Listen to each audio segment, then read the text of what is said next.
During the same period, globalization resulted in a substantial increase in the profits of the large multinational companies, primarily American and European ones.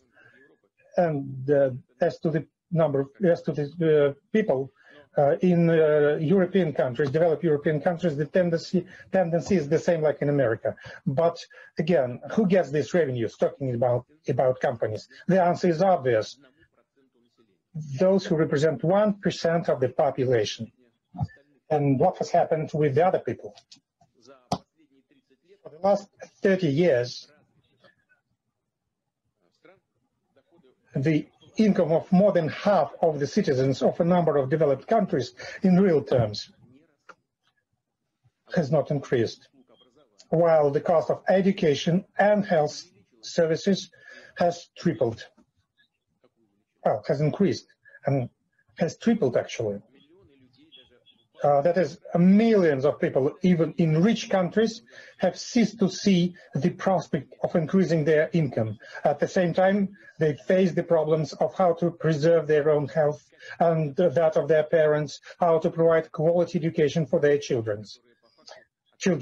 There is also a large proportion of people who, in fact, turn out to be non-demanded. Thus, according to the International Labour Organization estimates, in 2019, 21% of young people in the world, or 267 million, were neither studying nor working.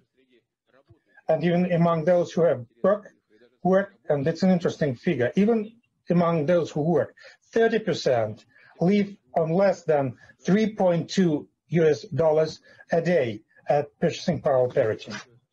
Such imbalances in global social and economic development are the direct results of the targeted policy that has been conducted since the 80s of the last century, often blatantly and dogmatically based on the so-called Washington Consensus, with its unwritten rules that give priority to private debt-driven economic growth, with deregulation and low taxes on the rich and corporations. As I've already mentioned, the coronavirus pandemic has only exacerbated the problems. Last year, the decline in the global economy was the worst since the Second World War. Labor market losses by July were equivalent to almost 500 million jobs.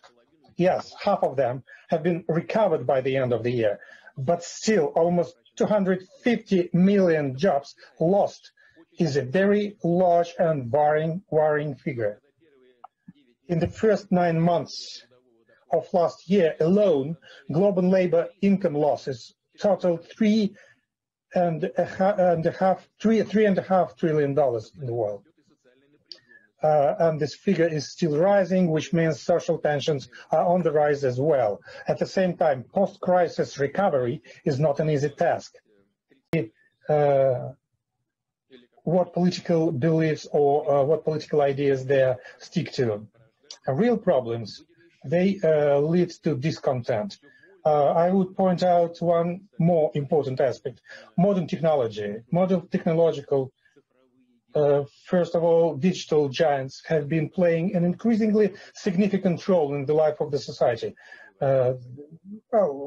We talk a lot about that, taking into account what had happened in the United States. And we're not talking about economic giants only. In certain areas, they are competing with states, and their audience include millions and millions of users, which using these ecosystems, they're using ecosystems and they spend a lot of time there. And the company's monopoly position, as they can see it, is best suited for running technological and business processes. Probably it's true, but here is the question: how well does this monopolism correlate with the public interest? Where is the distinction between successful global businesses, sought after services, and big data consolidation on the one hand, and the efforts to rule the society in a rude and self-servicing manner by substituting for legitimate democratic institutions by encroaching on or restricting the natural right of people to decide for themselves how to live and what to choose and what view to express freely. On the other hand, we have seen all of this just recently in the United States. And everybody understands quite well what I'm talking about. And I'm sure that the majority of people share this view, including those who are participating